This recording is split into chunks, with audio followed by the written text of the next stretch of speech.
Katerina Jakob, long before she took that name, was organizing workers in Hamburg just the same. Organizing beneath the flag of deepest red, a new dawn of peace and freedom clearly shining in her head. Katerina Jakob first was sent to jail when the trappings of democracy all began to fail. She was frequently arrested in and out of custody while her first husband was in hiding from the Nazis. Katerina Jakob was acquitted of a crime, but the Gestapo had the last word and they weren't finished with her this time. She was sent to Ravensbrück, a killing hunger at her side. She heard of the execution, how her second husband died. For Katerina Jakob, the end was close at hand. She was on a death march with a ragged, starving band, marching through a forest, being led by the SS. What would happen hours later seemed impossible to guess.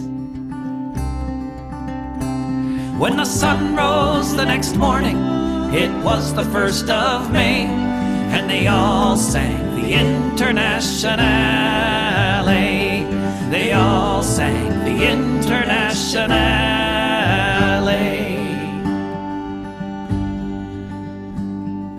Katerina Jakob thought about her children and the friends and comrades taking care of them, not knowing yet if any of them survived, not knowing that soon she'd see her daughters both alive. Katerina Jakob watched the German soldiers flee, streaming from the east, that's what she was seeing. Allied bombers flew above them, she thought they all might die, and then soon there was the silence of all the SS men.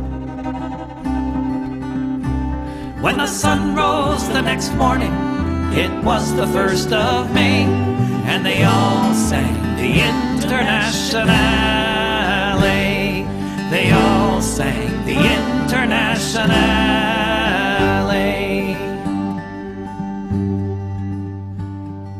Katerina Jakob saw red flags flapping in the breeze above the Russian tanks, and she fell upon her knees. And so many different voices in so many different tongues sang the most beautiful song that could ever have been sung. In German, Lithuanian, in Polish and in Dutch, a myriad of melodies as never had been such. In Russian and in Yiddish, Italian and French, emerging from the forests beneath the trench. When the sun rose the next morning, it was the 1st of May, and they all sang the Internationale.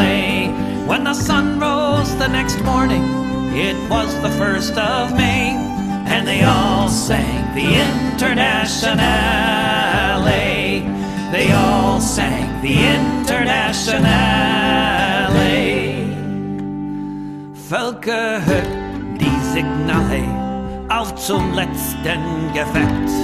Die Internationale erkämpft das Menschenrecht.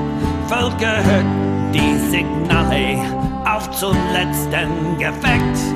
Die Internationale erkämpft das Menschenrecht.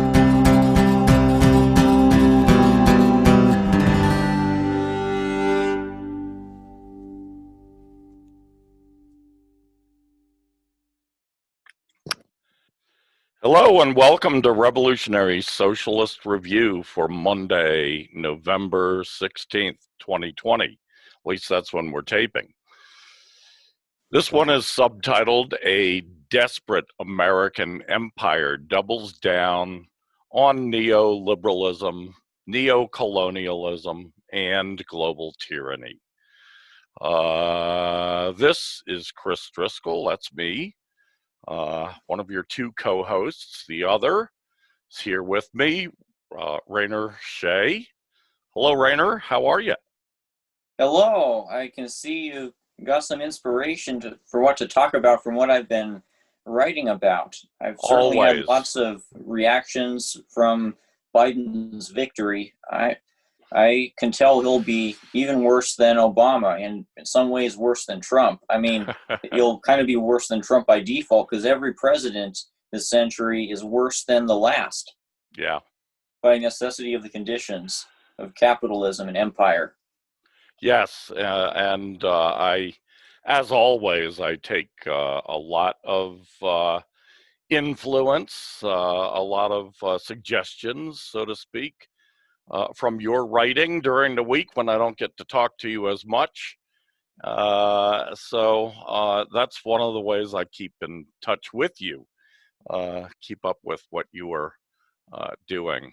So the first topic of the night, Biden's transition team is filled with war profiteers, Beltway chickenhawks, and corporate consultants. Now, this comes from a, let me get it up here. It comes from a, let's see if I can get it over in the right place. Comes from a an article on the Gray Zone, which is one of my favorites. I know you read the Gray Zone too.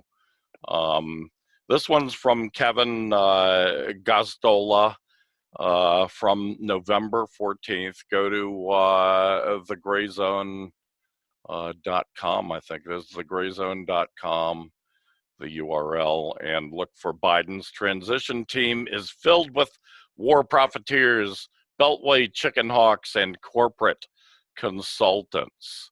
And it's a pretty good article. I sometimes disagree with Kevin Gazdola. I don't really always agree with him, but maybe now that he is working with some really top-notch people, the people who are in the collective of the Gray Zone, that'll improve his point of view. Anyway, yeah, this article, he goes into the kinds of people that Biden has already appointed to his transition team. It's just quite phenomenal, actually. Prime example, he says, of the interventionist-minded, establishment-oriented figures filling the Biden-Harris Defense Department agency team is Lisa Sawyer. She served as the director for NATO and European Strategic Affairs for the National Security Council from 2014 to 2015 and worked for Wall Street's J.P. Morgan Chase as a foreign policy advisor. Sawyer was part of the Center for a New American Securities Task Force on the future of U.S. coercive statecraft. Get that. That's pretty descriptive, isn't it? U.S. coercive economic statecraft. I guess that's another word for the acts of war that they do, that they normally call sanctions or economic sabotage. Both the United States does plenty of both. This article goes on and on. U.S. Assistant Secretary of State for African Affairs, Linda Thomas Greenfield, was appointed leader of the Biden-Harris State Department team. She is a stalwart ally of former U.S. National Security Advisor Susan Rice. And we've heard that name recently. Susan Rice has been much mentioned as the possible Secretary of State in the Biden-Harris regime. This thing just goes on and on. I mean, it's like a who's who of the Democrat Party and Republican Party criminals in Washington, really. I mean, the list of the worst swamp creatures, if you want to look at it that way, it's quite incredible. So just wondering, Rainer, what are your thoughts on the indications for the Biden cabinet, possible Biden cabinet once he becomes president, which I think is pretty well assured by now, even though he has not yet been declared president by any officials, because they're still counting votes. As always, it usually takes 2 to 3 weeks to count votes, but people expect instant gratification because the networks come out all the time saying, "Oh, we've got a winner, even though, you know, the official count is not over and takes weeks to do. So anyway, just wondering what your thoughts are, Rainer. Today I saw a video from this Trump supporter guy who has this survivalist YouTube channel, and I've been getting into survivalism stuff. So I came across him, not for his politics, obviously, but he was ranting about how there's these creeping tyrannies from the government, and how they're waging psychological warfare against us to enact censorship and to carry out all these nefarious policies. Obviously, Trump supporters, nobody has a bigger blind spot for these kinds of things than Trump supporters. But ironically, people like this guy, anti-government radicals, they're justifiably paranoid about the kinds of things that the incoming Biden regime could do, and they're looking out for number one. They're out to protect their interests as loyalists to the white supremacist American project. But this is what's riling them up. This the presence of this Washington establishment that really binded them to Trump. Trump said he would drain the swamp, and obviously he's not done this, but he's created the illusion that he's done this, because whatever he says, tens of millions automatically believe without thinking. And no verification. Yeah, and these Trump supporters call it the deep state. But this is a sign of their false consciousness. We call it the capitalist state. There's always this revolving door, always this corruption, always this reality of war crimes that have not and will not be rectified, will not be punished until an anti-imperialist revolution happens. So this is the thing we're facing, not the deep state, the capitalist state. It'll be it, and obviously Trump's incoming corrupt regime will be on the other side of the coin of Trump's administration. Biden's incoming regime. Yeah. That's good sometimes to see that happens to a young man occasionally too. But yeah, everybody misspeaks now and again. Well, I said, but I thought I said Biden's incoming. You said Trump's incoming regime or an incoming administration, whatever the word you use. I prefer regime. Oh, so I guess I misheard myself. Yeah, that's all right. You can go back and look at the tape and verify for yourself, because that's what we ought to all be doing, which is the real lesson here. Everybody should learn to verify. I'm surprised they don't teach this kind of thing in grade school, seriously. But they don't teach to think in grade school or in high school or in college, for that matter. Very selective ways of thinking in college, but nothing, and they just don't teach people how to think. But yeah, I mean, it's quite amazing. And the next topic we've got up leads naturally from this topic. That's why I put it that way. This is from an article by Rainer Shea, and it is titled Biden's Coming Economic Reign of Terror. Take it away.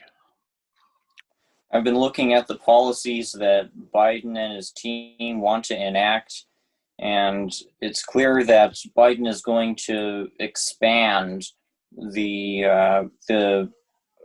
process of neoliberal exploitation that's been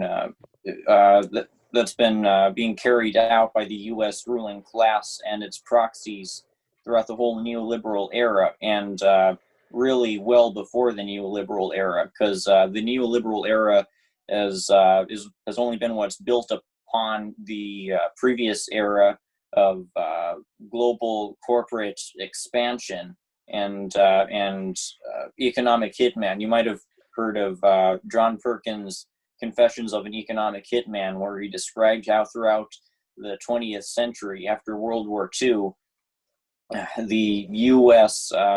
expanded its economic reach and got its corporations to get all these business opportunities in the global South by either threatening or carrying out coup attempts against or waging outright regime change wars against all these countries that weren't entirely willing to capitulate to economic imperialism.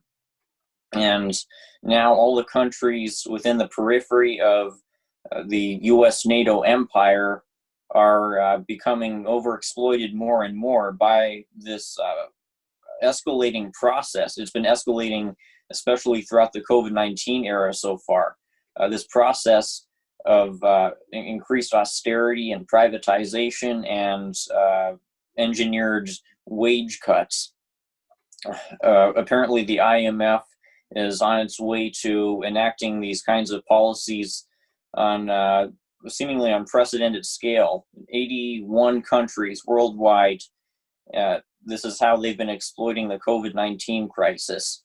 And now with Biden coming in, the threat will arguably increase, because Biden is going to return America to its multilateral style of imperialism that it had from during the Obama era, and he's going to bring back the Trans-Pacific Partnership, I believe. Remember the TPP?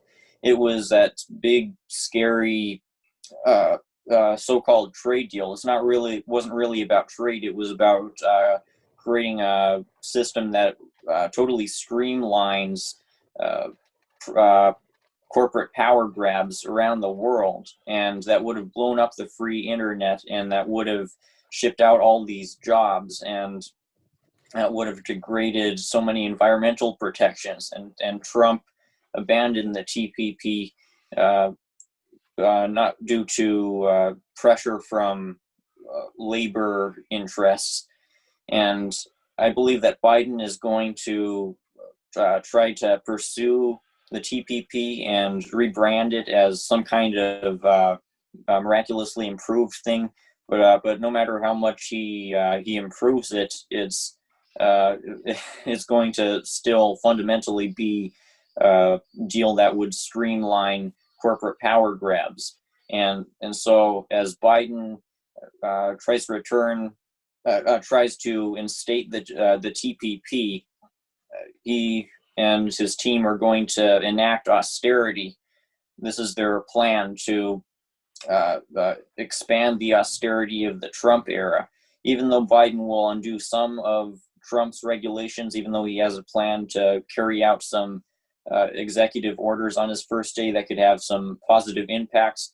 Overall, he's going to further U.S. austerity, and he's not going to propose laws that really challenge corporate power.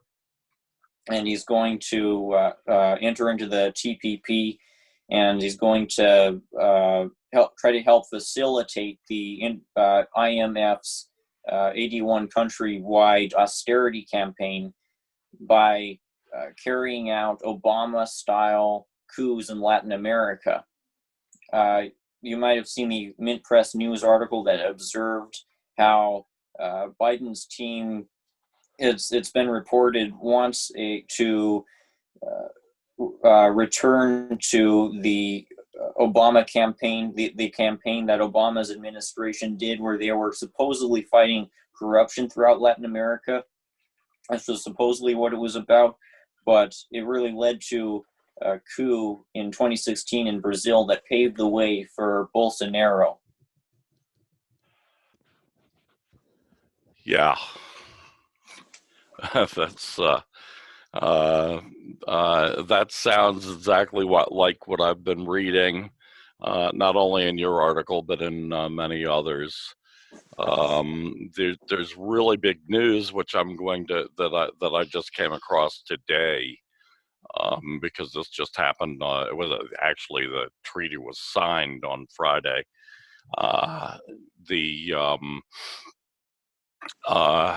Chinese, along with 14 other countries in the Asian Pacific Rim, including, I'll be reading them off, but when we get down to that topic 4, I believe it is. Yeah, Asia Pacific trade deal is a big win for China and a blow for U.S. America first has in fact put America last on the world stage. And this article, which I believe it's from RT, but it also points out that this really fucks Biden, because it was pretty obvious that Biden was going to try to revive TPP, as you suggest.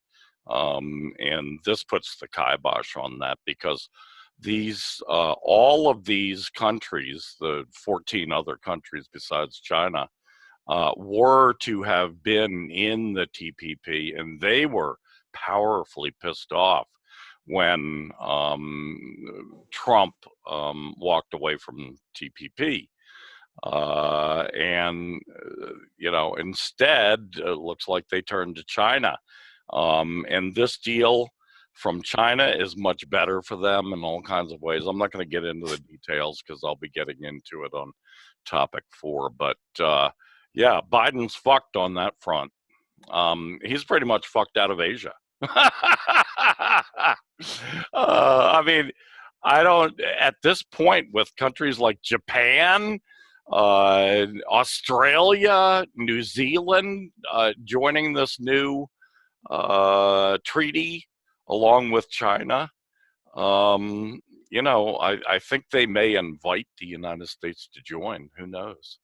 But of course, the United States wouldn't join this treaty because it's actually a fair trade treaty, as opposed to what the American empire wants. So, yeah, good job, Rainer. All right, on to topic number. Unless you had something else to add, don't want to step on your feet, but real versus government 2020 election turnout figures. Figures don't lie, but liars sure can figure. That's the category this comes under. And who put Biden over the top? And this comes from an article from my all-time favorite Marxist economist, and his name is, let me see if I can get it here. Let's see. Oh, wrong one. Where the hell did it go now? Hold on a sec. Let's see.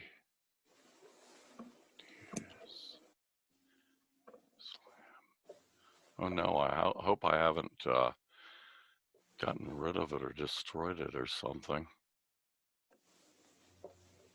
I may have to, you know what, we may have to skip this for the time being, because I cannot find the article from which I was going to. Somehow it's not up on my browser anymore. I must have accidentally clicked, and it would take too much time right now. So let's move on to the next topic, and I'll see if I can come back to this topic in just a while. And the next topic is the one we were just talking about. Asia-Pacific trade deal is a big win for China and a blow for U.S. America First has, in fact, put America last on the world stage. And this thing really fucks Biden, which I particularly enjoy.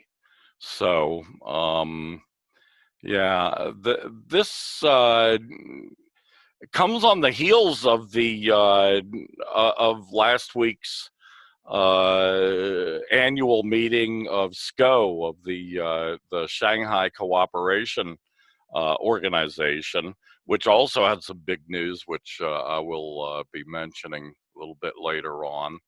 But this was a, as I described before, 15 countries in all, and it kind of replaces or displaces the TPP.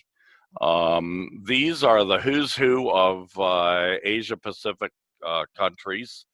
The deal is called the RCEP Free Trade Agreement, and it creates a massive trading bloc in Asia that America, through its insular policies, will play no part in.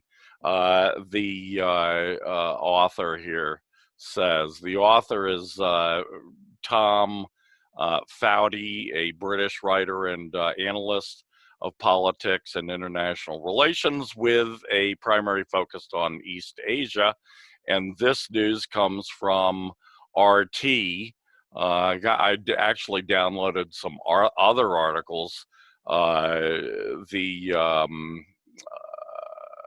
Greenville Post had an article from Moon of Alabama, who I've mentioned a few times before. And it's also on this, and basically just gloating about how America fucked itself, or Trump fucked America, or whatever.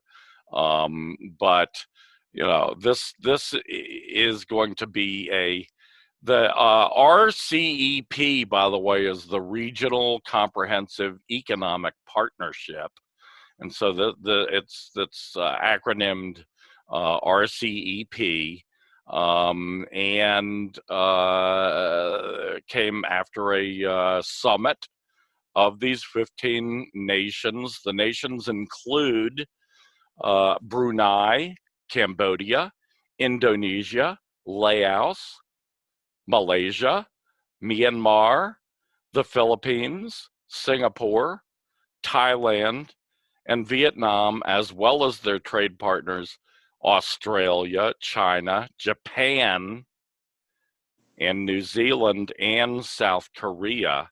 So this is this trade bloc will have 1/3 of the population of the globe, and it will have 1/3 of the global GDP.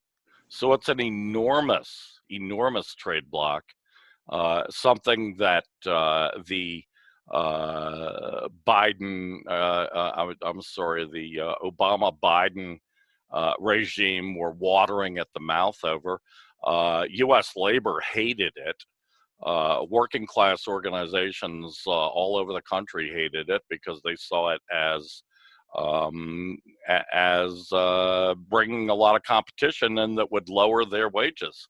And I'm sure that that was one of the calculations of the capitalist ruling class when they went after this. One of the very few promises to the working class that Trump made in 2016 that he actually kept, actually the first day of his administration, his regime was to dump the TPP. And labor breathed a sigh of relief after that. And now the Biden regime has been talking about trying to revive TPP, but it's pretty unlikely now because this trade deal is better. Now, these 14 countries, minus China, may try to make separate agreements with the Americans.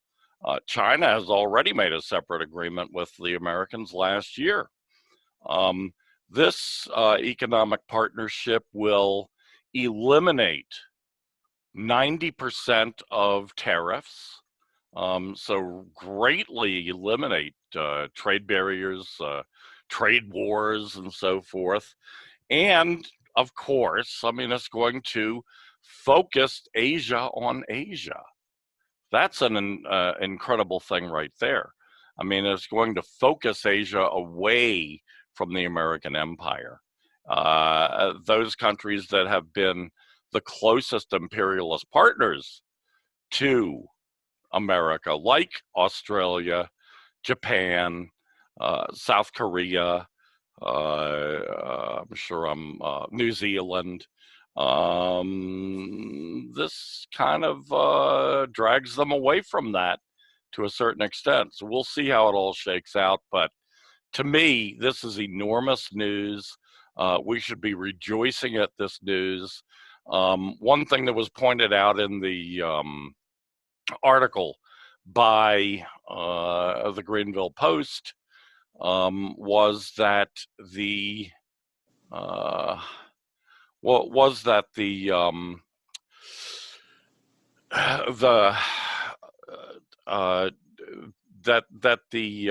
I'm losing my point here. Anyway,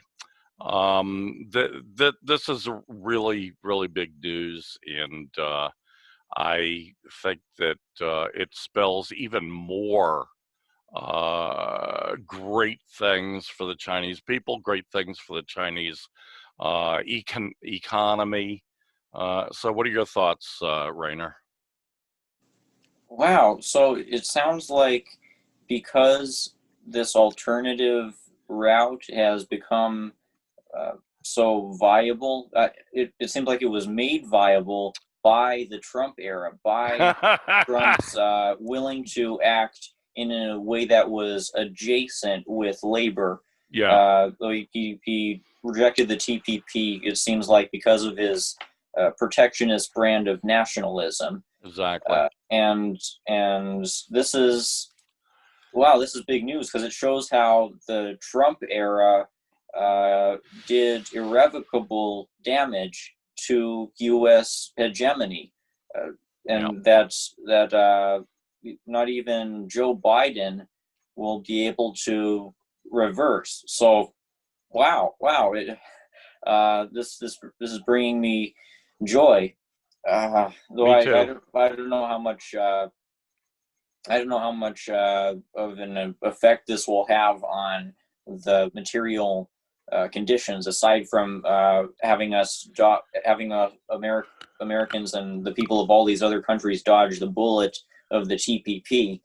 I mean, even though these countries like Australia and Japan will now be part of this Asia-Pacific trade deal, which might improve conditions in some ways and will be an alternative to the TPP. These countries will still be within the periphery of the global neoliberal order, and Washington will continue to get these countries to carry out military buildup. which Australia is doing especially.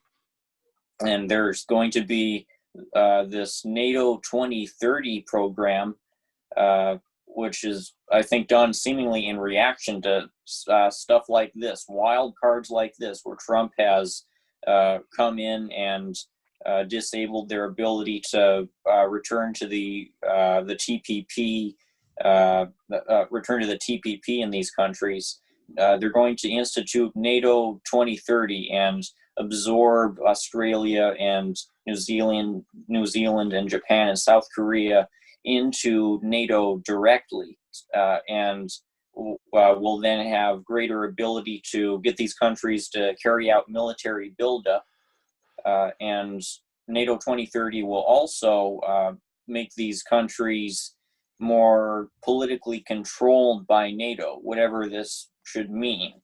So their economies and their political systems will become more monolithic in the favor of NATO, and by extension the United States. So we can see why NATO 2030 is important to the imperialists. Yeah.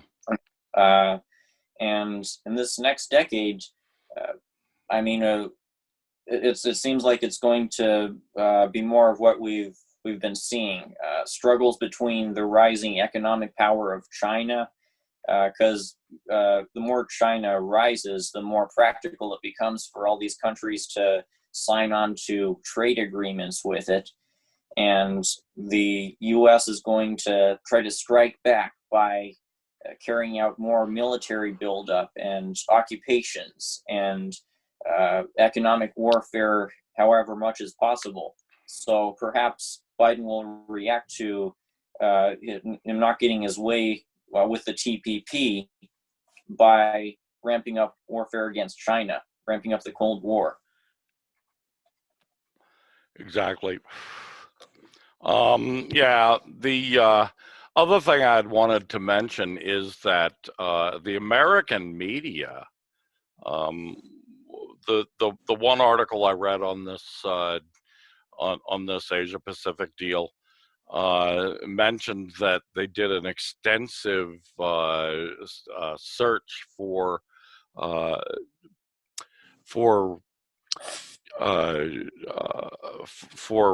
articles and stories about this in the Western press and the media, in the American billionaire-owned media, and found almost nothing.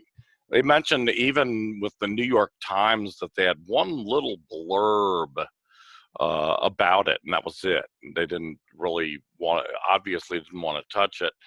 The Wall Street Journal found an article today in the Wall Street Journal that says this is a real bad deal for all these countries except China, and this is going to turn out very bad for China. I mean, it was like nonsense that the guy was just thinking up out of his ass or something, and with no evidence, no argumentation, proof of anything of what the guy was saying. It was really an astoundingly poor article. When any geopolitical analyst could look at this and say, wow, this is a real coup for China. And it's not so bad for all the other countries in here as well. Take Japan, for instance. Japan has suffered from a stagnant economy since the 1990s. Japan, I mean, at one point in the early 90s, people thought the 21st century was going to be the century of Japan, you know, which obviously in retrospect is kind of funny that people would say that. Obviously, China, it's going to, you know, the 21st century is the century of China, the Chinese century. But yeah, anyway. So, anything else on that? No. But it's real big news, right? We're going to have to really drill down on this and keep an eye on it and look at all the different variables of it. Now, I mentioned the Shanghai Cooperation Organization's annual summit that happened last week. There's a lot of good stuff in there. That, you know, they focused on all the countries involved in SCO cooperating on COVID-19. SCO has got, like, I don't know exactly how many countries, but I think it's like 20 different countries in Asia that belong to Asia and Europe. I mean, if you consider that Russia is part of it, India is part of it, Pakistan. I mean, it's an economic organization that brings together a lot of people, almost all of Asia. And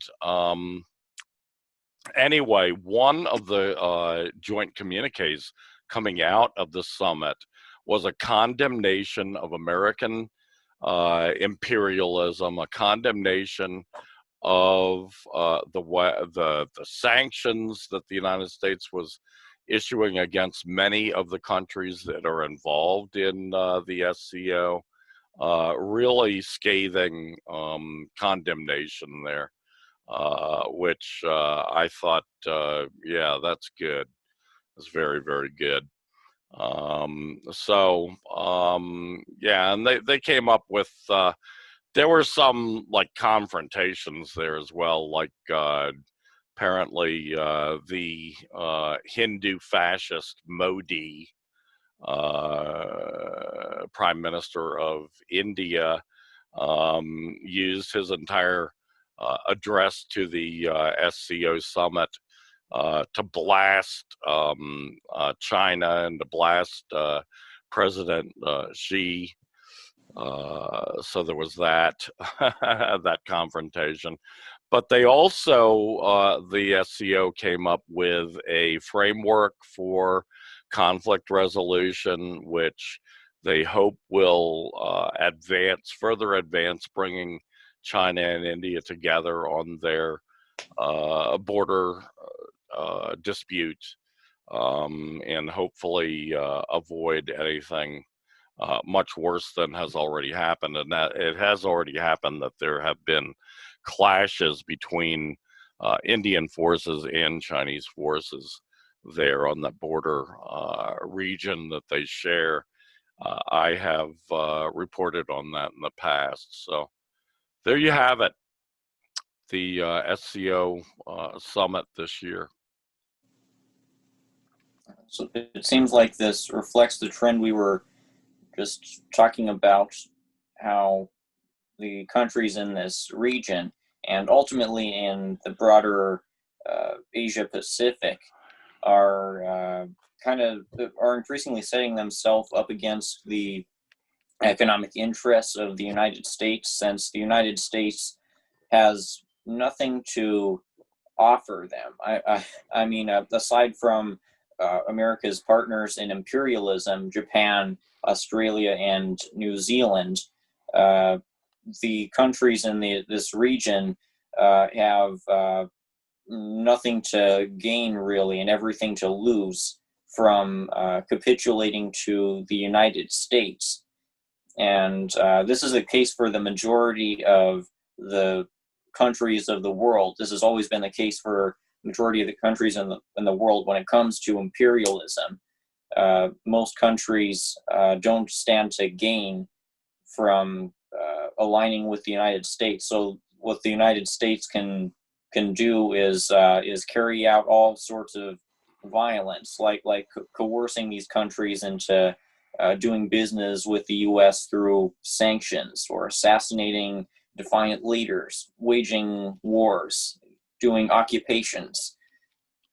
And they're doing a version of this right now in Thailand, where there are these National Endowment for Democracy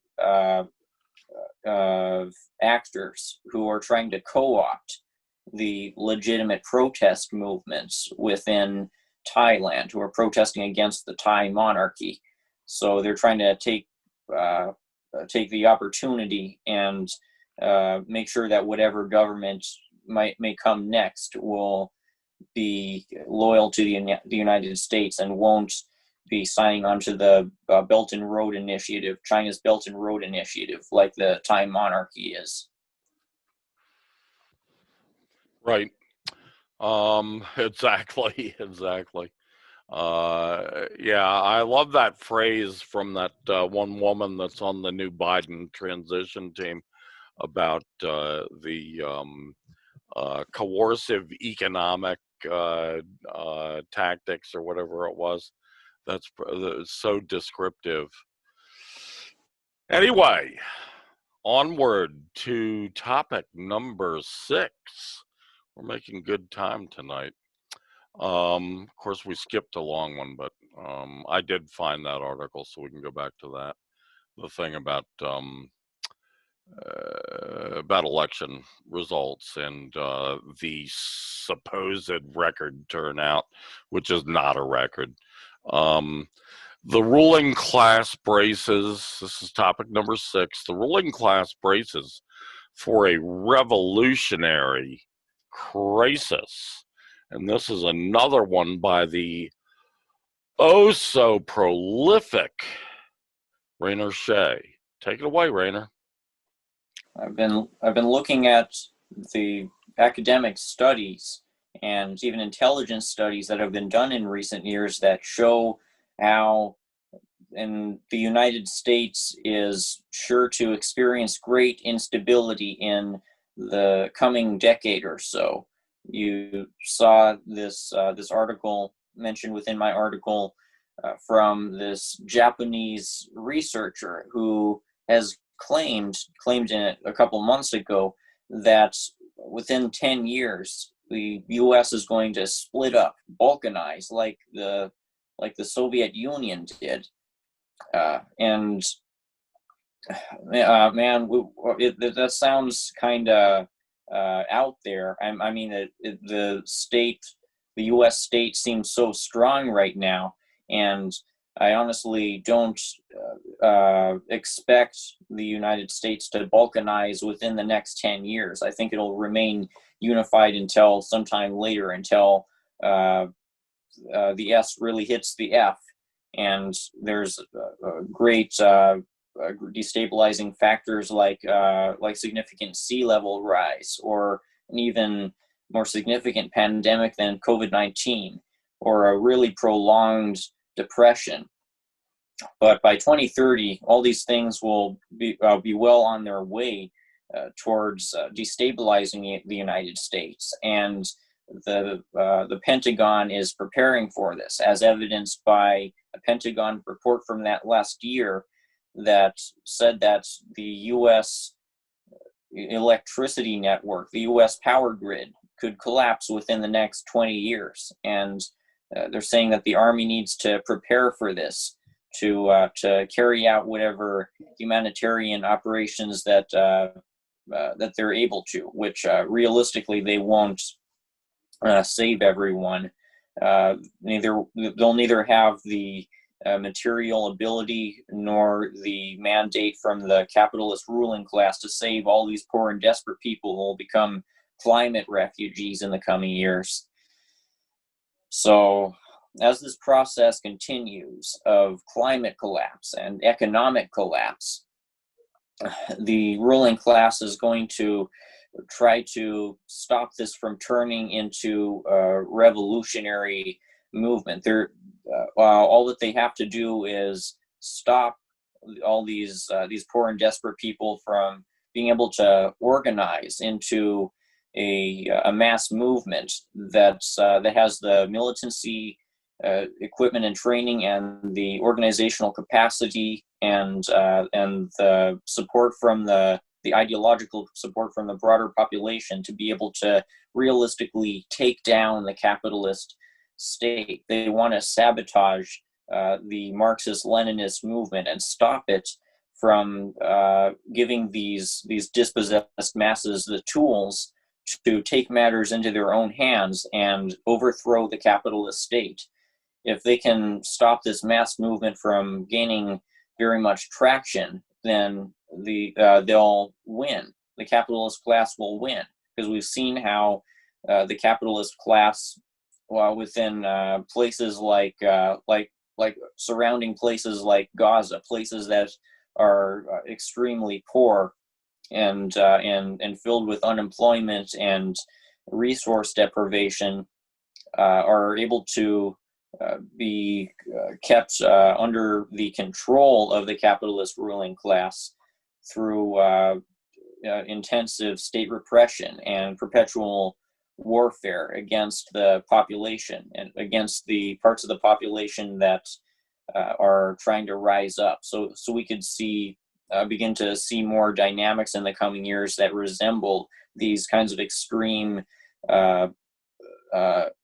cases throughout history and throughout the contemporary world, where a large segment of the population is extremely poor, and segment within that population is militantly rising up and trying to liberate themselves, and the oppressor state, the capitalist state, has the means to preserve the existing order through perpetual warfare against the oppressed facet. So basically, much of the United States could become a sacrifice zone, and the army could primarily use not for humanitarian means, but for fighting against the oppressed people who are trying to overthrow the state, because overthrowing the state is the only way we'll be able to defeat the forces that are keeping us in this increasingly desperate situation.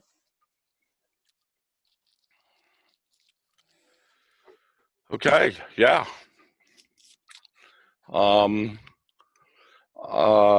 That's optimistic, and I share that optimism. You think you interpret it as optimistic? I've given you this. I interpret it as the revolutionary, the ruling class braces for a revolutionary crisis. I think what the crisis that they're looking towards is people rising up all around the world. That's what I see in the near future. Tell you the truth. Yeah, but ruling class braces for revolutionary crisis. I mean, they are, they do seem to be a bit frazzled in the last year and a half or two, especially, in anticipation of bad things coming their way. So, anything else on that? No. Okay, good job there. The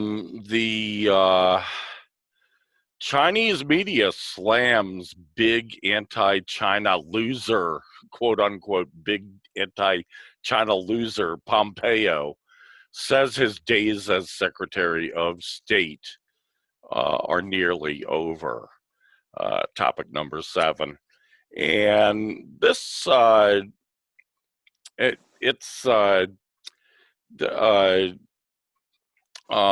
China, the Chinese media basically has been responding in the last week to a speech that Pompeo, of course, Secretary of State of the American Empire, the speech that he made last week, blasting China, especially the Chinese Communist Party, which has been his bugaboo in recent times.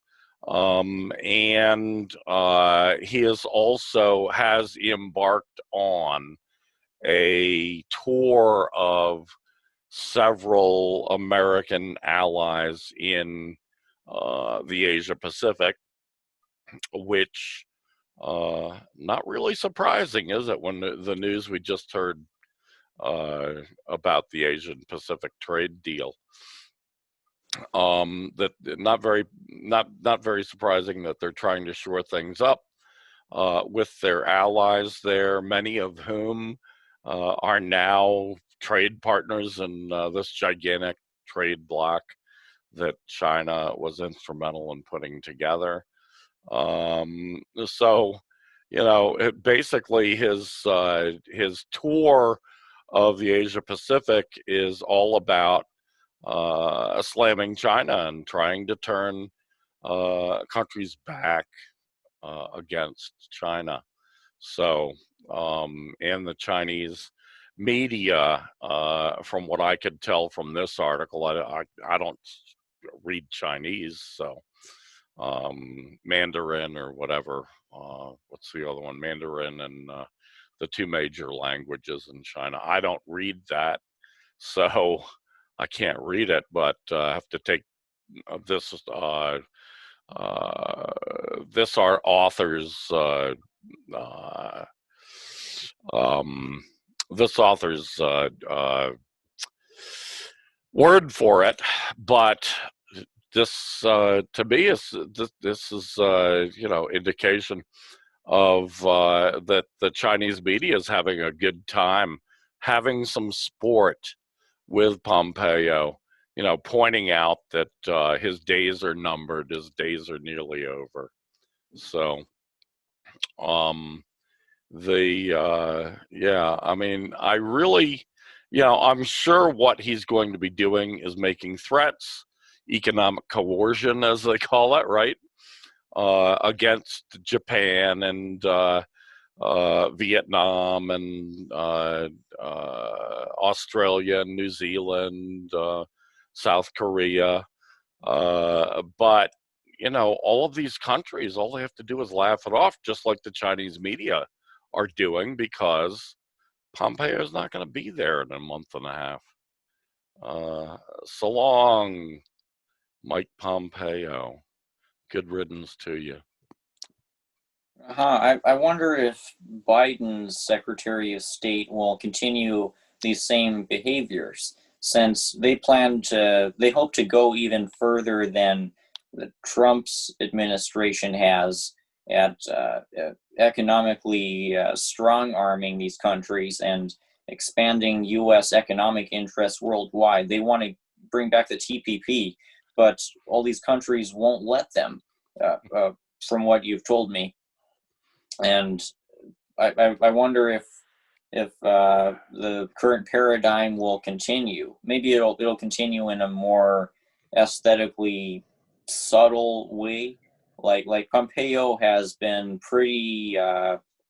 He's really taken on Trump's bombastic rhetoric, and he's served as really an embarrassment to U.S. imperialism with his hyperbolic language and his really reality denying language at times. Like you saw in this last week, Pompeo made a speech. I don't know if it was the same speech, but he made a speech where he said that we expect to have a smooth transition towards the second term of the Trump administration. And Bolton said, "You're an embarrassment. You're embarrassing yourself with your delusional language." Yeah, that wasn't a speech. That was a press conference where he was answering a question. One of the reporters asked him if there would be a smooth transition, and he said, yes, I anticipate a smooth transition to a second Trump administration. That was kind of funny, but no, so that wasn't the speech that I'm referring to. But yeah, I mean, obviously, these guys, I mean, they sit down in a strategy session and then they go out in public for the next couple of weeks, and they're really just carry somebody like Mike Pompeo. He's just carrying out the strategy that that his top advisors at the State Department are advising him, and obviously their strategy these days is all about attacking China, and in particular the Chinese Communist Party. BTW with your friend last week who raised this thing about the Indian Communist Party. Of course, I mean, there are like 25 different Indian Communist parties. So I don't know which Communist Party he was referring to, but there is a party called the Communist Party of India. And there's one called the Communist Party of India Marxist, and another one called Communist Party of India Marxist-Leninist, and it goes on and on. And none of these communist parties in India are anywhere near the size of the Chinese Communist Party. I looked all over the internet for any indication otherwise, just to dispel any bias on my part, because of course I have a bias. So I've got to be conscious of that and watch out for it, and try to disprove myself whenever confronted by something like this. But there was no, there was nothing out there. There are some very big communist parties in India. I mean, a couple of them, run states in India. So, provinces, basically what that is. They call it states, I think, like the United States does, but it's really not a state, it's a province. So, I mean, they're in the ruling party of some of the states of India. I think the Communist Party Marxist is a ruling party of a couple of the states in India. However, they're nothing like 94 million dues-paying members. So there's that. And let's see, I think that was everything I needed to say. If not, it'll come to me. So, anything else there?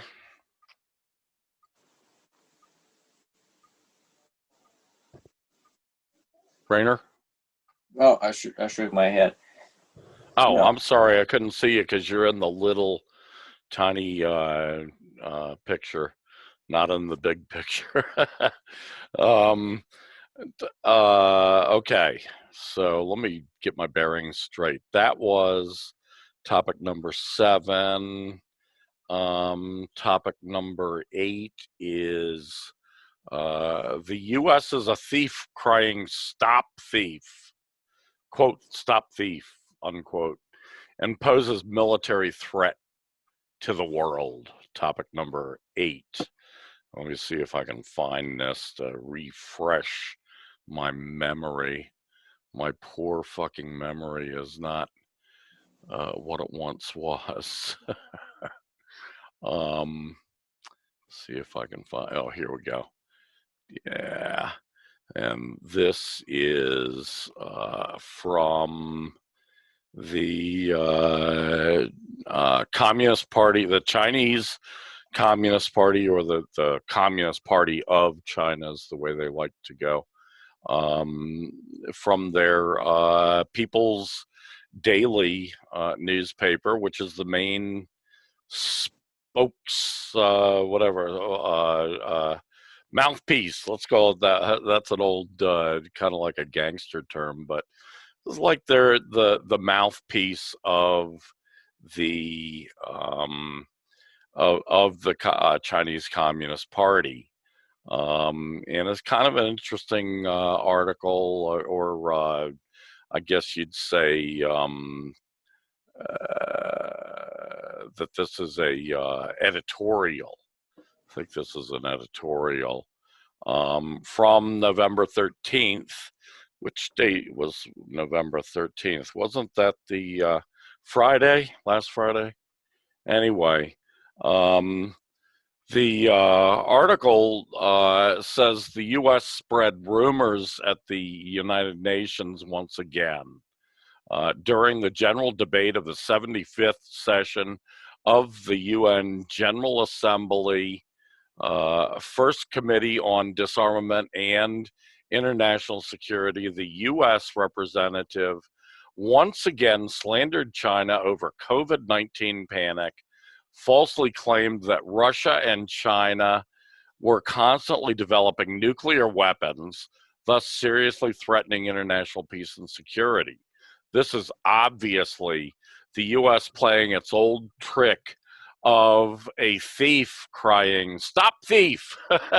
If the U.S. respected the facts, it would correctly conclude that the U.S. itself is the #1 creator of unrest and chaos in global security and stability. And then it goes on to say, since Trump took office, the U.S. has wantonly pursued unilateralism under the banner of national security, ignored its own international commitments, and frequently broke its promise to seek self-deregulation. In the fields of arms control, the U.S. withdrew from the Intermediate Range Nuclear Forces Treaty, pulled out of the Iran nuclear deal, dropped out of the Arms Trade Treaty, and adopted a nakedly pragmatic attitude towards multilateralism and bilateral arms control and the bilateral arms control treaty system. So pretty incredible all in all. The article goes on. You can find it. Just looking at the English language online, People's Daily, and you'll find it there. Once again, the article is, or the editorial, I mean, is titled, "The U.S. is a thief crying stop thief and poses military threat to the world." Now, it's long been my opinion, not only that the U.S. is the greatest threat to global security, but even further that the U.S., the American empire, is a threat to the future of humanity, threatens the future of humanity with nuclear holocaust, by its constant brinksmanship that it plays constantly against other countries, trying to strong arm other countries into doing its will, its bidding, kowtowing to it, giving in to it. And that's just the nuclear threat. That's not to mention the environmental threat, of which the United States, the American empire, based in the United States, is the greatest criminal of them all. It's the greatest contributor to greenhouse gases that threaten to increase global warming, already very bad. It is the greatest contributor to pollution, to, at some point, the Earth's going to have a breaking point on these environmental issues. And it's not just about this breaking point. It's not it's the breaking point, in my opinion. We don't really know when it is, but a lot of people have predicted that within the next decade we'll have reached the breaking point.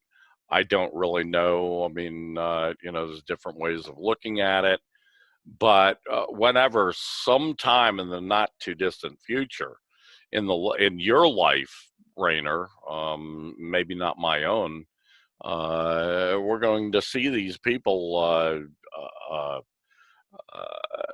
go past the point of no return. And the United States is the greatest blockage to that.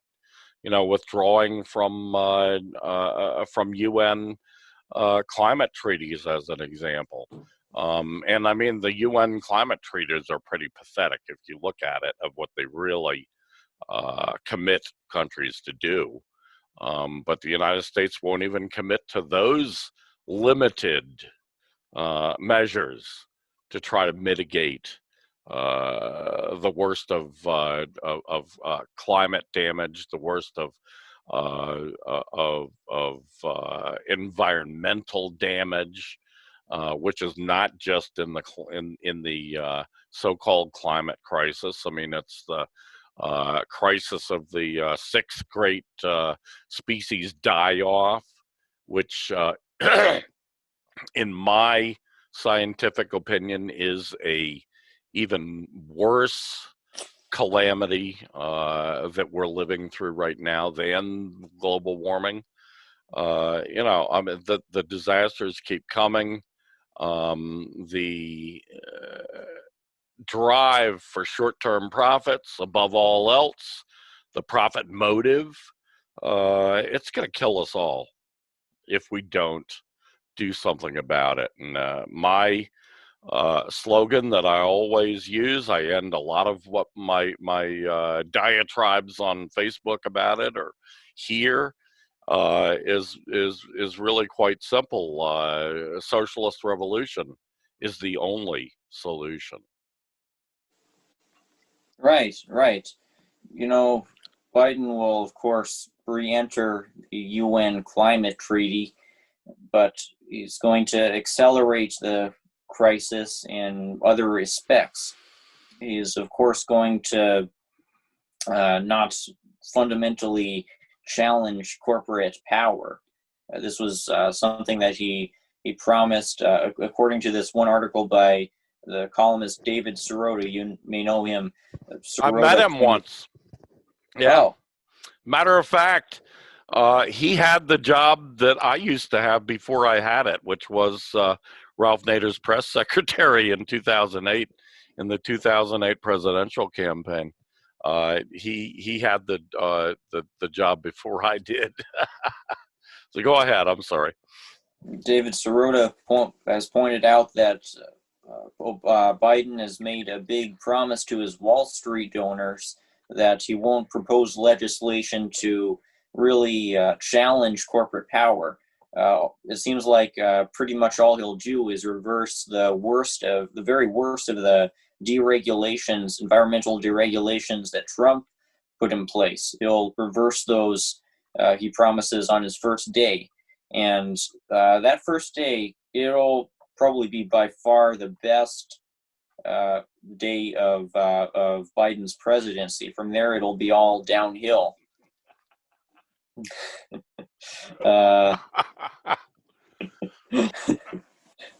Yeah, exactly.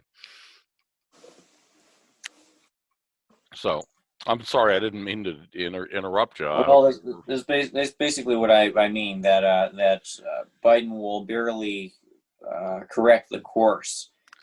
He'll follow along the path of Obama, which was one of accelerating the climate crisis while putting in place a few seemingly symbolic measures. I mean, Biden's promised reversal of the Trump deregulations will make some water cleaner. Will clean up some pollution, but Biden will follow in Obama's footsteps and continue to accelerate this whole process.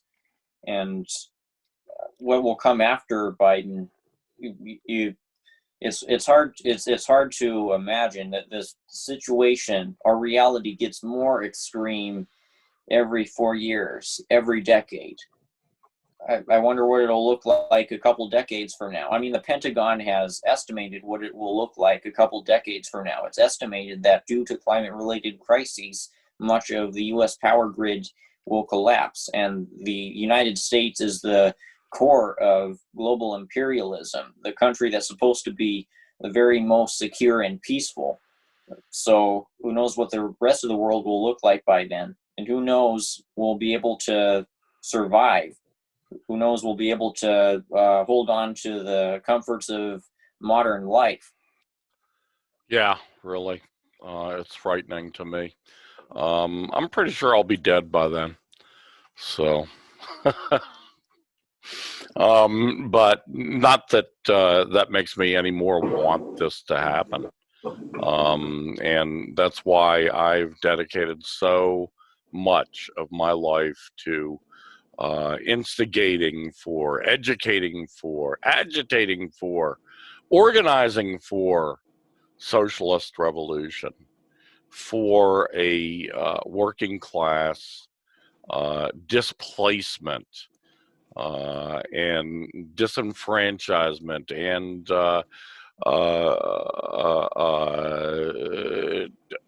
stealing back of all the ill-gotten wealth that the capitalist class has stolen from us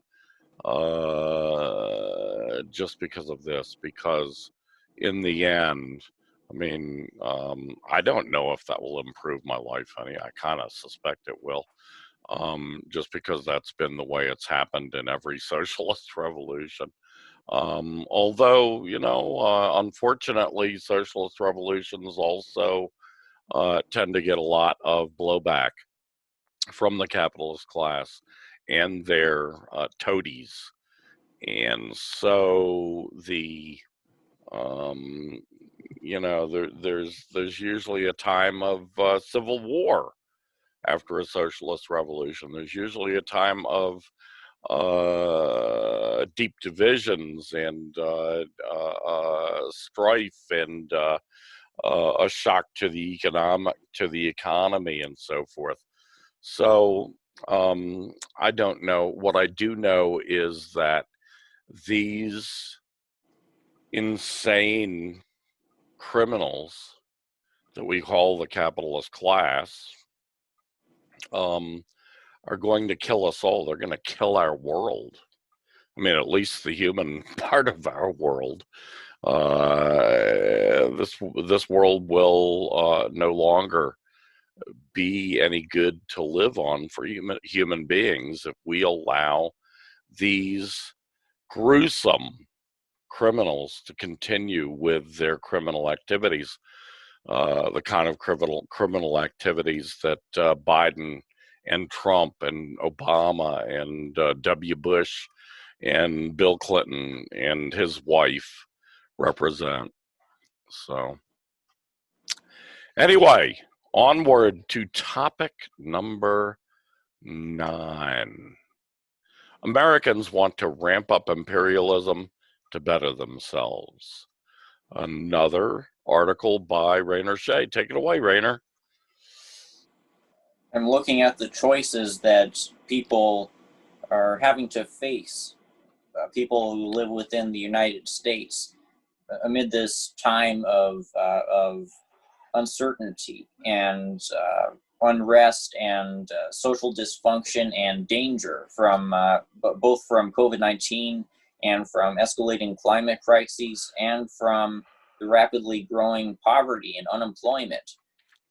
As society breaks down and there's this as there's this ongoing deterioration of the prosperity that the United States enjoyed a couple generations ago at the peak of U.S. imperial power, there's a choice that Americans have to make.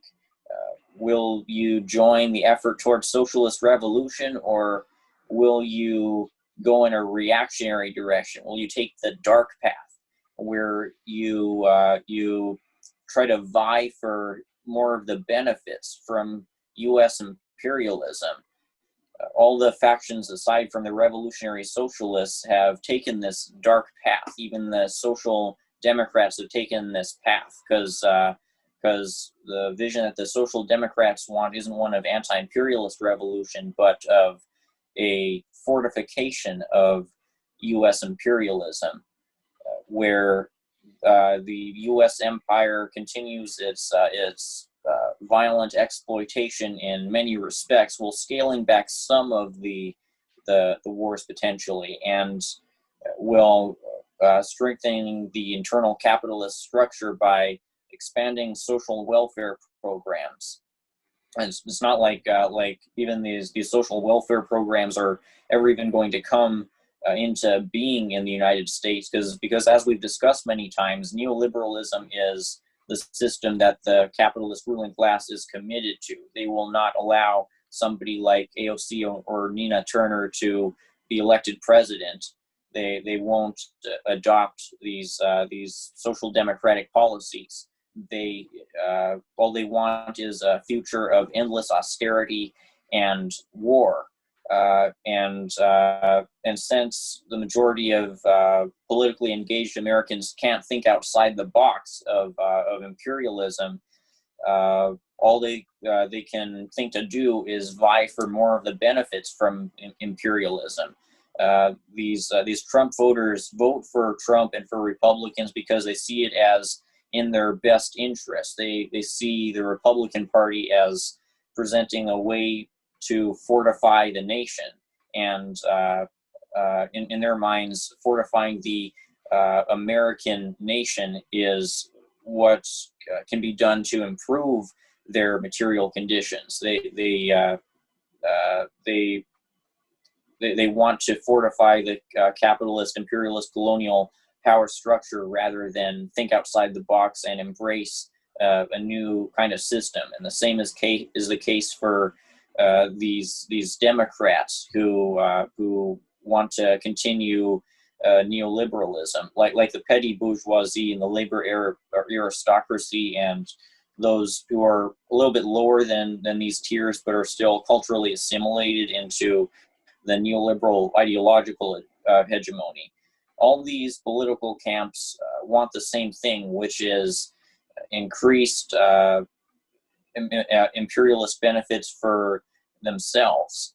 And the last thing that they want is a world where imperialism has been defeated and where the international proletariat can gain the power that it needs to survive this escalating climate crisis. So they're really thinking in a horrendously selfish way, though I don't know how much we can blame them, because when you've grown up in the United States, you're living in the Matrix. You're living in a reality where every social institution, all the education that you get, all your opportunities for gaining material benefits through jobs, they come from within this neoliberal pro-imperialist lens. And unless you're willing to make the big ideological leap towards revolutionary socialism, Marxism, Leninism, international solidarity with all these revolutions, many of which are, of course, demonized the hell out of as evil dictatorships that you should never support, like the DPRK in China and Cuba and Venezuela. All these places you're told to never align with because they're evil, they're enemies. What good could come from adopting their socialist ideology? So the common inclination, even for those who are being screwed over by neoliberal capitalism, is to stay within this ideological hegemony that rationalizes imperialism, and to consciously or unconsciously see imperialism as the only route to getting out of their current economic predicament. Yeah, this is certainly a reaction by a minority of Americans. I don't know if I would say just Americans want to ramp up imperialism, because there's so much overwhelming statistical information that says that most Americans don't want to ramp up imperialism. Exactly the opposite. Americans want all these fucking wars to stop. Obviously, I know this. I know most Americans are imperialism, but you see how even all these Trump supporters who have wanted to end the wars have nonetheless cheered for Trump, who's continued the wars and ramped up imperialism. And all that they've needed to be satisfied is to be told that Trump is doing some vague thing to draw down wars, bring back troops, even though this isn't even true. And even though most Democrats were probably opposed to war in general, they can be very easily made to want to continue these wars if a Democrat is doing it, and a lot of the time they just ignore it. And even the Social Democrats who really do want to end these wars, they would accept the vision of the Bernie Sanders wing, where imperialism is fortified, where the power structure is fortified, because imperialism isn't even synonymous with war. War is really just the reaction that the empire has been making to its recent process of collapse. And basically anybody who wants to continue the United States wants to continue imperialism.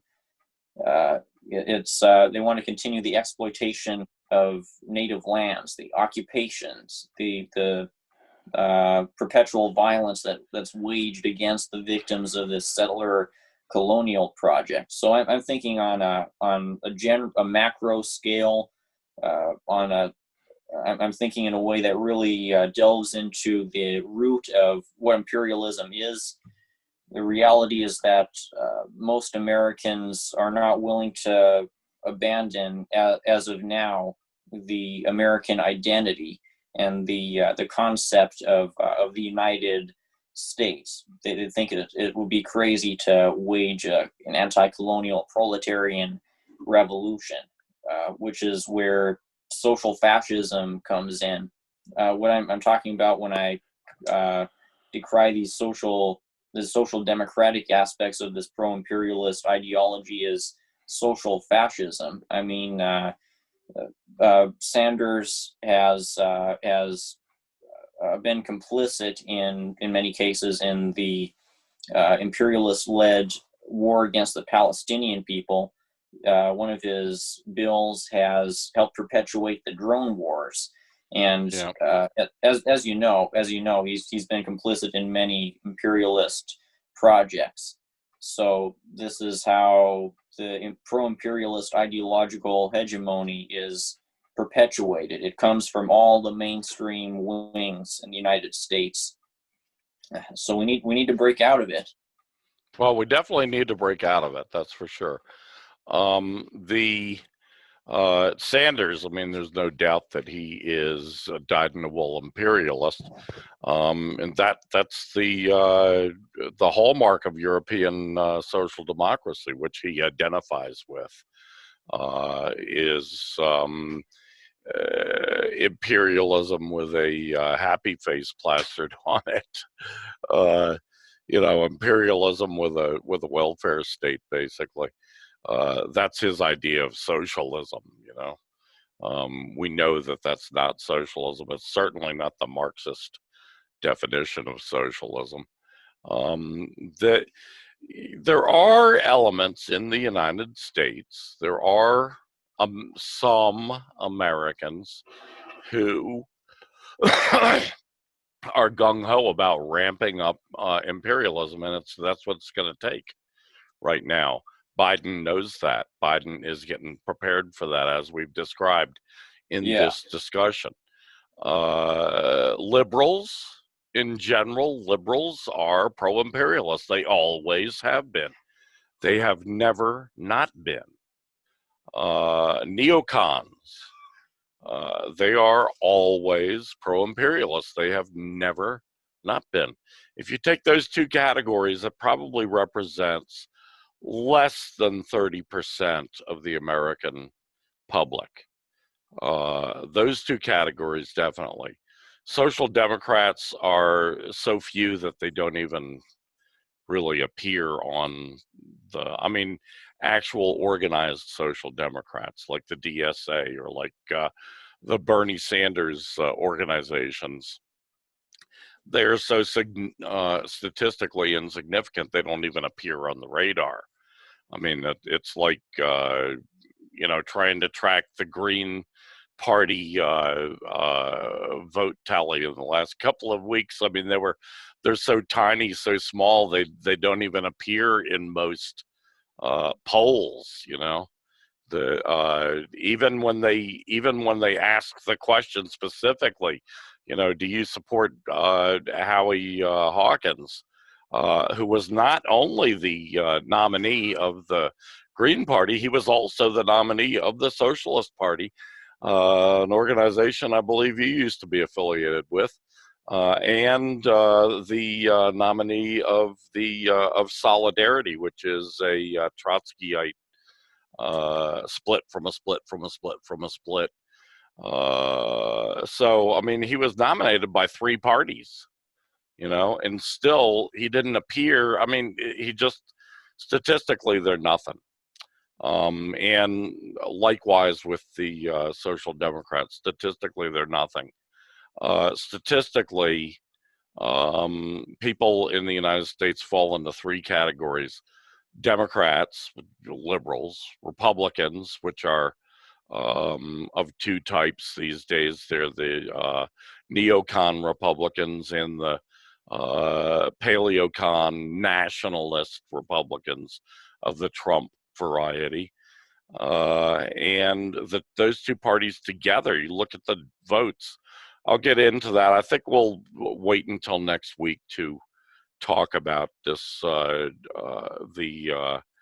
I found the article I wanted to go over, but I think I'll wait until next week. Actually, I think I might create a little slideshow with the with the charts that are in there, because it's so fascinating. But what you find is that among voters and non-voters in this current election, the party of the non-voter is, or was on Tuesday, November 3rd, and a few weeks prior to that, when people were sending in their ballots, the party of the non-voter is still the largest party in America. And neither the Democrats nor the Republicans got anything close to the number of votes as the party of the non-voter got. Those are all just facts. This was a record. That's true. I mean, this was a record in absolute number turnout. And as I've mentioned the last couple of weeks, that's not the way you measure voter turnout. You measure voter turnout by percentages. And as a percentage, this past election, even if you go by the VEP, which is the most conservative measure of voters, you got 62% turnout. And that is not a record, because in 1962 it was 62% turnout. So it was still not a record. And it was a big turnout, no doubt about that. However, those of us, me and others like me, in the party of the non-voter, we got a higher vote than either of those Democrats or Republicans. So I think we still won the election, as we have won since the end of the 60s. So anyway, yeah, the statistics you learn. Last week I dug up, in anticipation of this discussion, and I don't have it. I can't find it at the moment, but I dug up 4 recent polls that have been taken within the last year, and all 4 showed that a substantial majority of Americans are anti-war.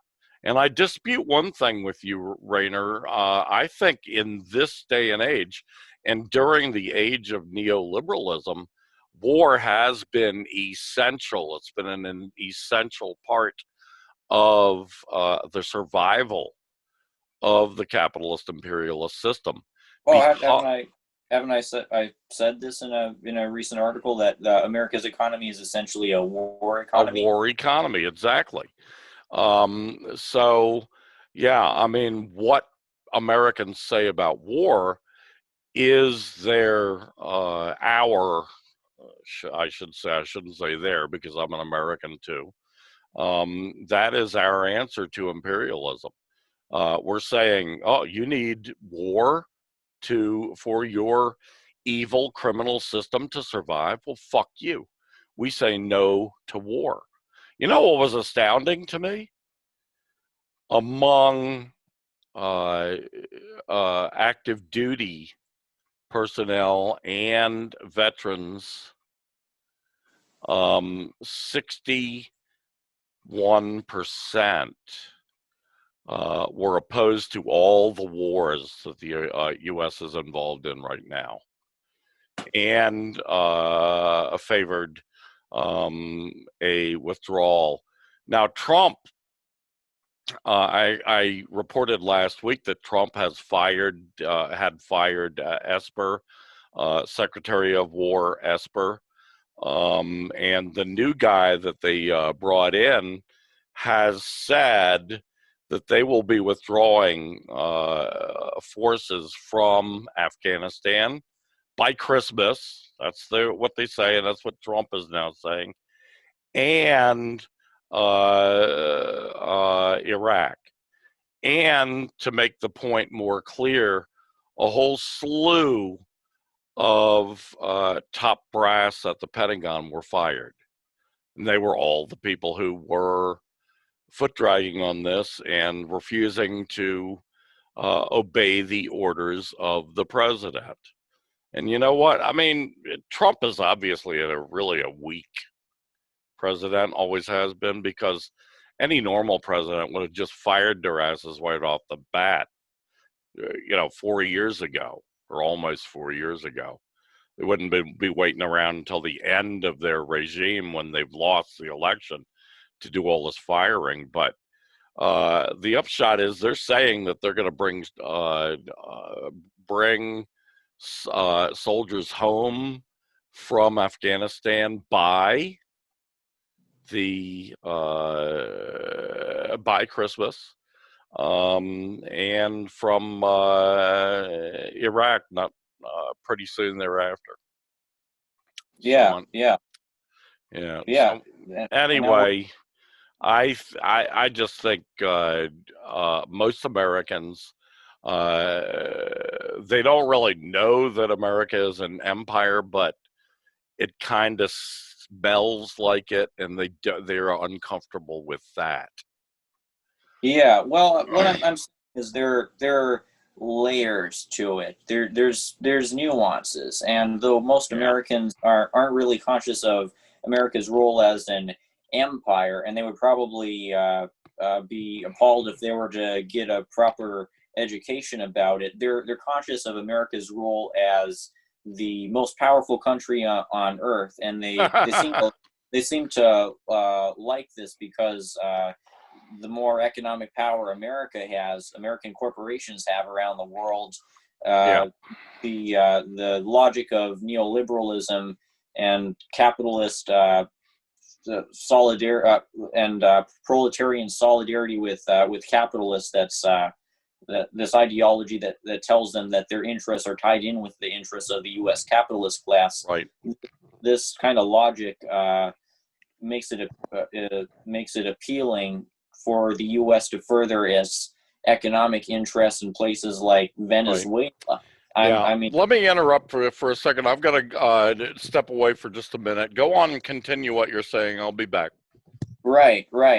So now we're heading into this era where, though there will potentially be some decrease of U.S. military forces in places like Afghanistan and maybe Yemen, though we shouldn't trust Biden to end the war in Yemen.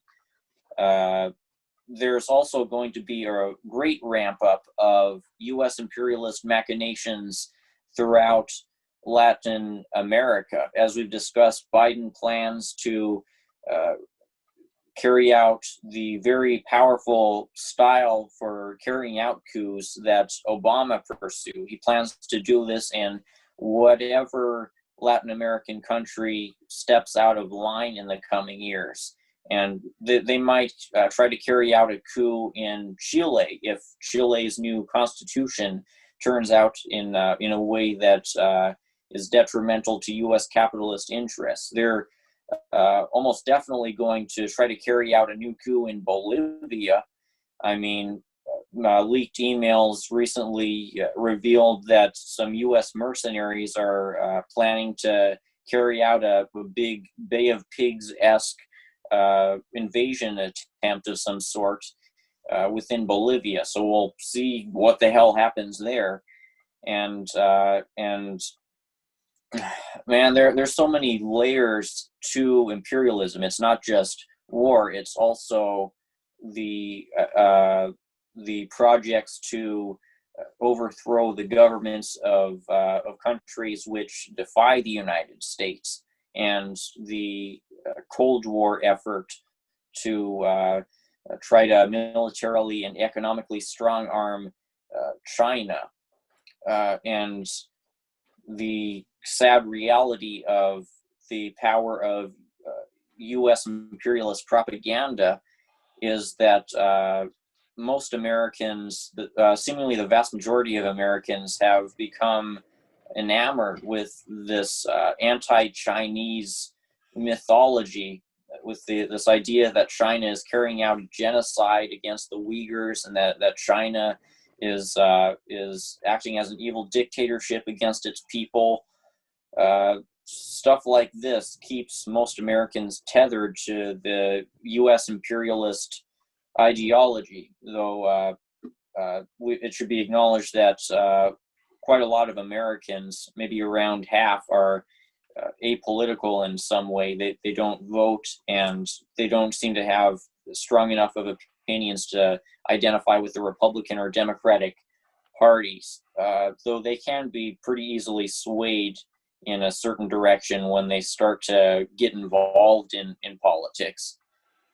So what I'm pointing out is that there's some ingrained complexes within the American psyche that can cause Americans to easily be susceptible to imperialist propaganda. And part of this comes from a sense of economic self-interest. However much imperialist projects can actually improve their material conditions.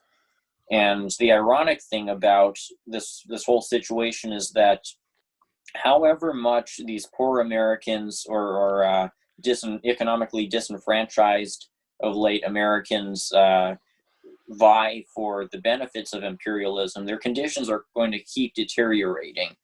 They're not going to get a windfall if Biden were to invade Venezuela or install a new coup regime in Bolivia, or carry out a coup against Chile. It's whatever benefits that they'll get from this will be illusory.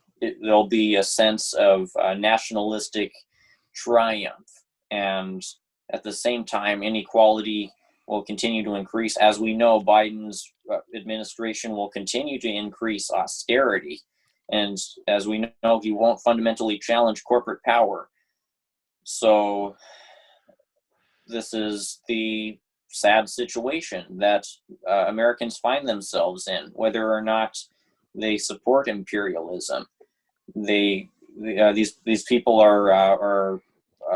they seek to ramp up imperialism, and they seek to demonize China because they want more control, or they feel like this will give their nation more control, but they aren't really in control of their circumstances, as players in the global economy? Well, I see a whole different picture when I look at Americans. There are these Americans, they are a minority, liberals and neocons mostly, who are gung-ho about imperialism and war, because they know that war is the only way to keep that. But the working class as a whole, on the whole, is not, I would contend. There are people, and I would contend also that those people are mostly in the aristocracy of labor, that is the most pampered part of labor that Lenin talked about. We've talked about the aristocracy of labor here on this show back when it was called Carson's Corner, and since it's been renamed Revolutionary Socialist Review. But I truly believe, and I just see overwhelming amounts of statistical data that I think proves this, as well as my own anecdotal experience. Working class people tend not to be that way, and tend not to think that way. And I mean, there are dumb people in the working class, just like there are dumb people in every class. Fuck, look at Trump. But the overwhelming majority of the working class people who belong to the party of the non-voter, they respond exactly the same when asked why they're non-voters. There are some lazy fucks who just say, oh, I really wanted to, but I just, I had to do my laundry that day. Or, yeah, there are some people like that, there's no doubt. But I would contend that the overwhelming majority of the non-voters in this country are not apathetic at all. They would love to be able to vote. And they respond when they're asked, why didn't you vote, the same way. Because they say, because there was jack shit to vote for. Uh-huh. Makes That's sense. what they all say. I mean, the polls, poll after poll, recent polls in the last couple of years, and polls from the 1960s, and polls from the 70s and 80s and 90s, and into the 2000s. People say the same thing all the time. I mean, you've seen the polls where people ask, do we need a third party? 60 to 70% of the people in America say we need a third party. What are they getting at? There's jack shit to vote for. That's pretty clear. I don't think that that's an apathetic response at all. I think that's a smartest response that I've heard about why they vote, or why people vote or not, or don't vote. The ones who, vote, they give a lot more stupid answers than that. Because that answer is exactly correct. Because there is jack shit to vote for. Look at Trump and Biden, for fuck's sake. Talk about jack shit. That's the two biggest jack shits that have been come along down the pike since Hillary Clinton. And she was jack shit too, or is jack shit.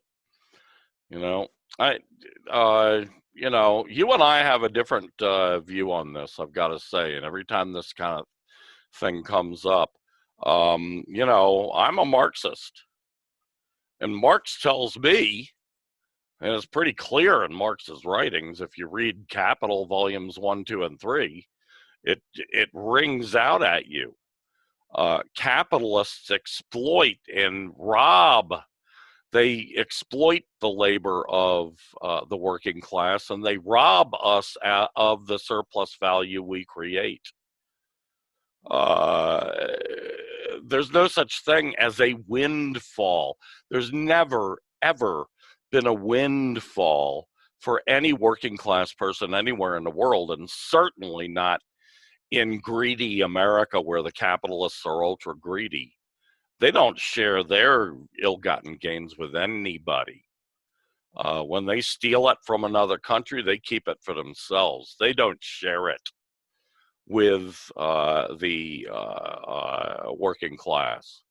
That's just not what Marx says.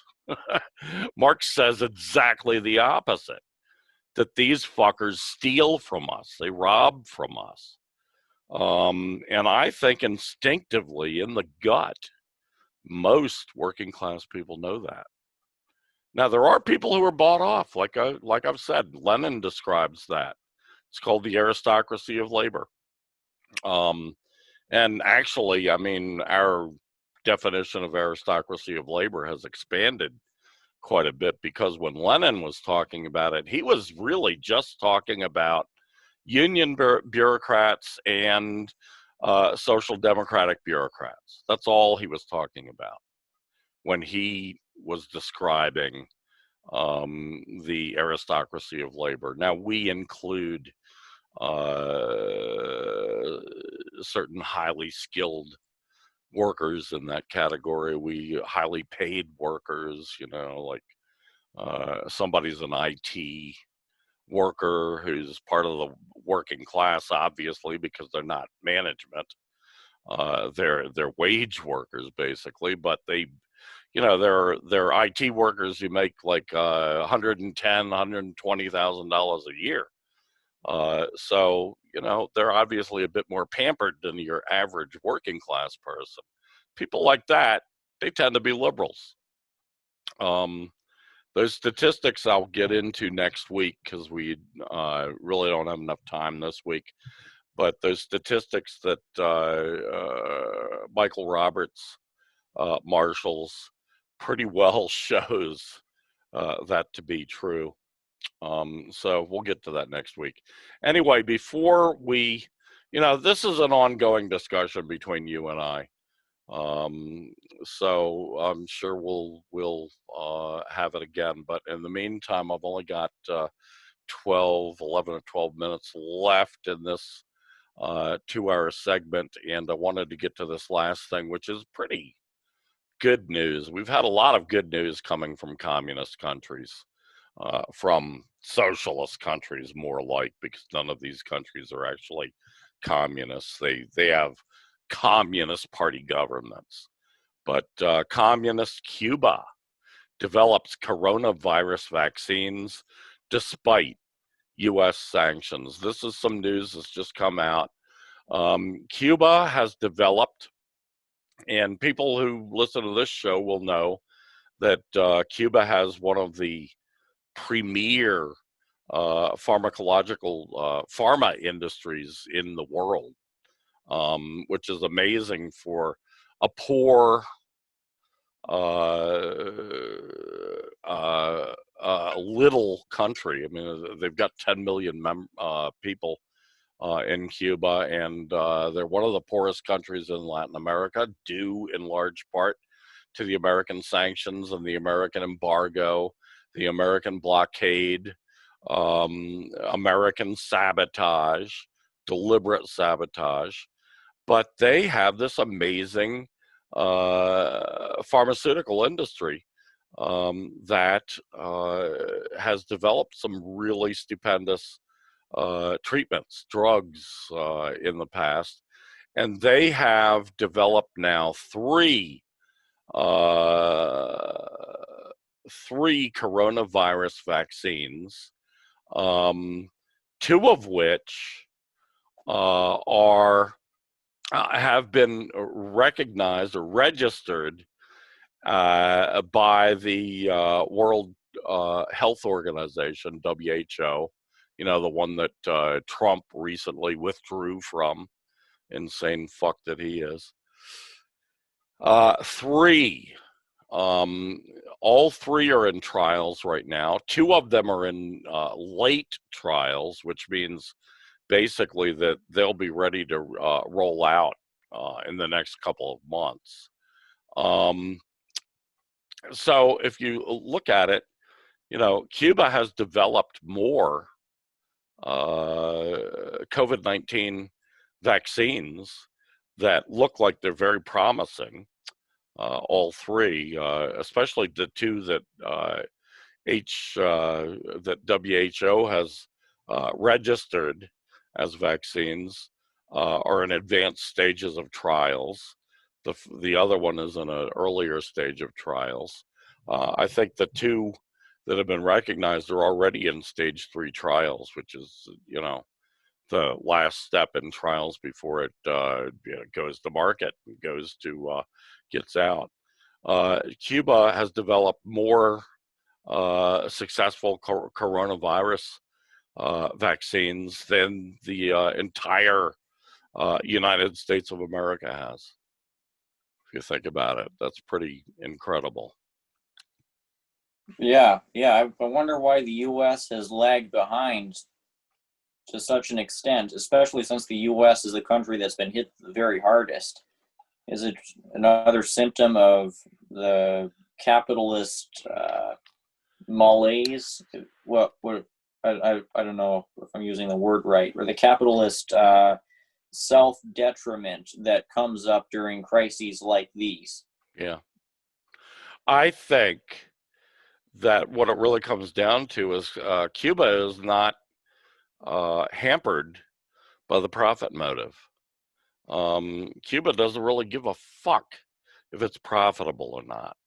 That's not their concern. That's not what they're going for. What they're concerned with is, does it work for the health of the broad majority of their own people and of the 40 or 50 countries who turn to Cuba for pharmaceuticals. That's their concern. They're not vultures. The American companies, you know, so far right now it's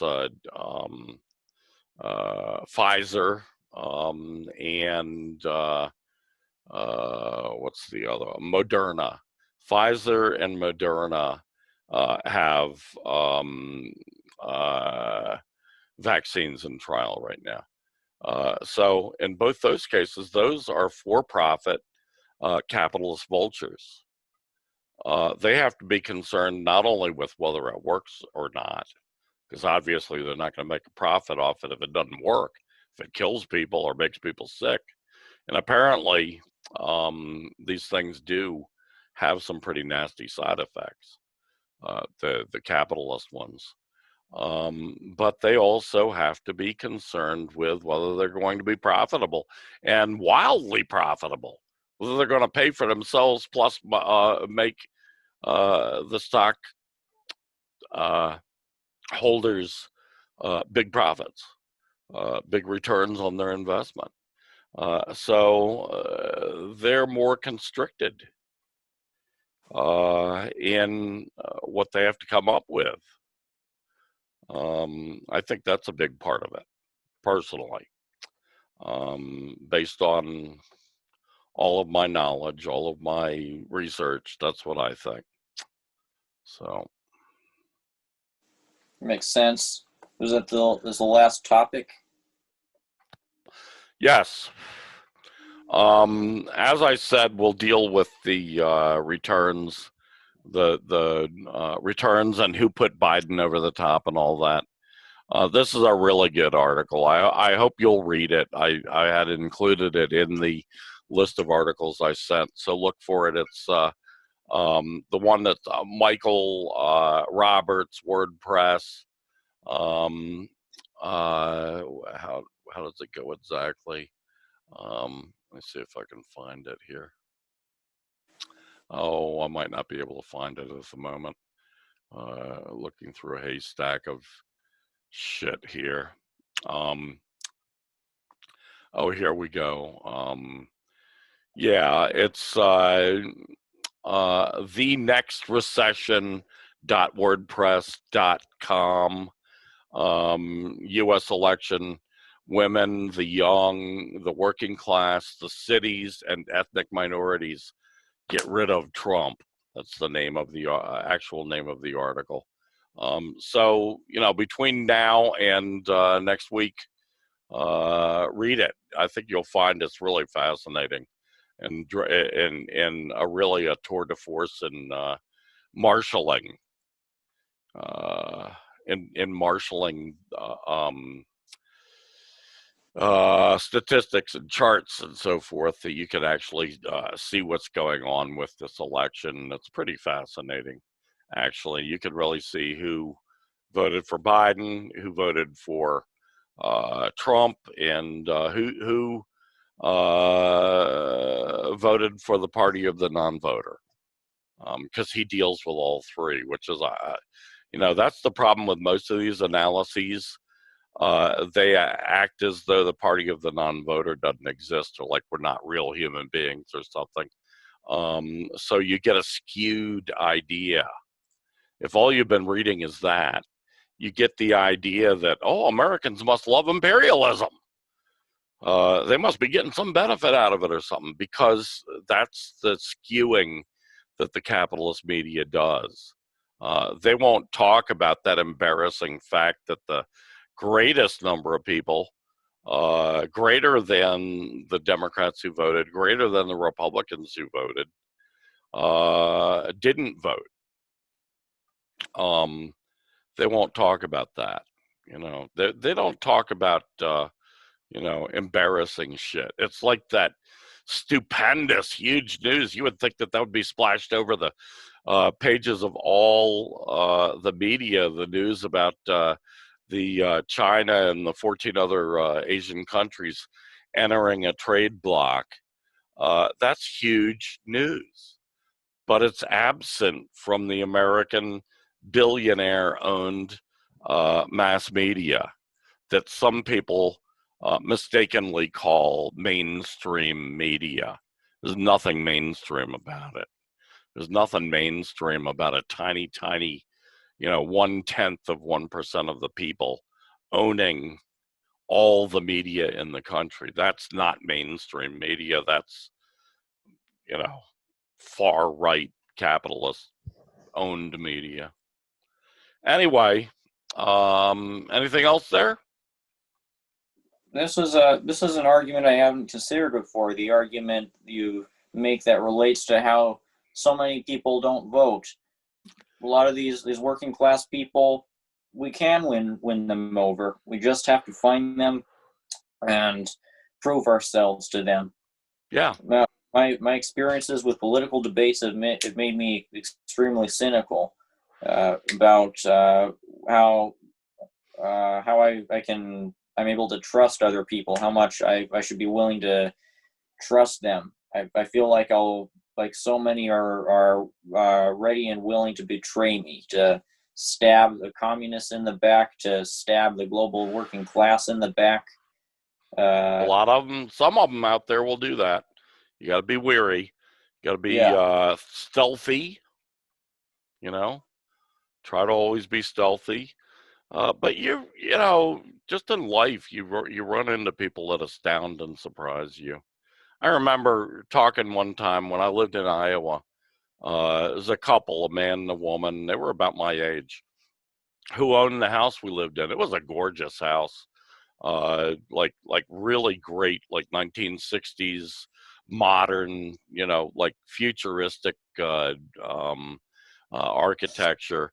It was right, literally 70 feet from the Mississippi River. It was beautiful. It's the most beautiful place I've ever in my life lived. And I'm talking to the guy. Usually we just dealt with the woman, and she was very nice, but very businesslike. But her husband, who didn't deal with any of the business shit, he had been a worker at Alcoa. Alcoa has an enormous plant there in Davenport, Iowa, or right north of Davenport, Iowa, which is where we lived. We lived in LeClaire, which is about 15 miles north of Davenport, right on the Mississippi. And I start talking to him, and after a while, I was just amazed at how we were just like falling in, love with each other politically. His politics were just so radical socialist politics, And I thought, wow, here's this old guy, worked at Alcoa, he's very typical of the kind of people that liberal asswipes expect to find in Iowa, a working class redneck, yeah, you'll really be surprised if you just open up to people. You don't have to tell everybody that you're a communist right away if that's what you are afraid of or whatever. Be stealth, work your way into it. Find out where they're at first. Be interested in them. Most people are really interested in people being interested in them. I certainly am. I think you probably are, so do that. But anyway, yeah, you'll be surprised. You'll be surprised at the people. I mean, I remember I had an experience when I was real young, and when I was like 25 years old, something like that, and I was running for city council on the Socialist Workers Party ticket in Albuquerque, New Mexico, and I start talking. We're just shaking hands with people all day long and going door to door knocking and so forth. And I run into this woman, and it's an old woman, must have been in her 80s at least. She says, "Oh, it's the Socialists. I'm so happy to see you." And she told the story. Her father was in the Socialist Party in the 1930s. And here's the real cool thing. Her grandfather was also a socialist. Her father was named Debs. She told me a story about how Debs was a socialist in the 1930s in Albuquerque, and he ran for city council and he won a seat on the city council. So, you really, it's surprising the people you run into when you're just out knocking door to door, if you're just open about it. And,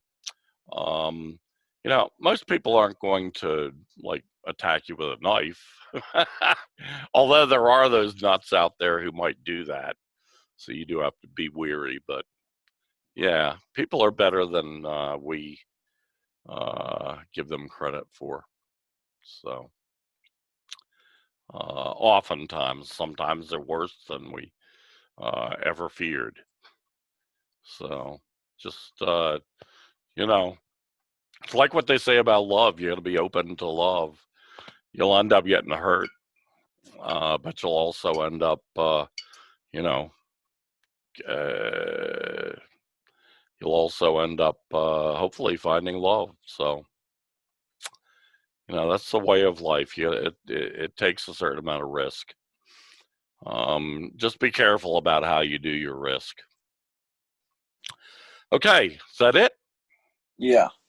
Good.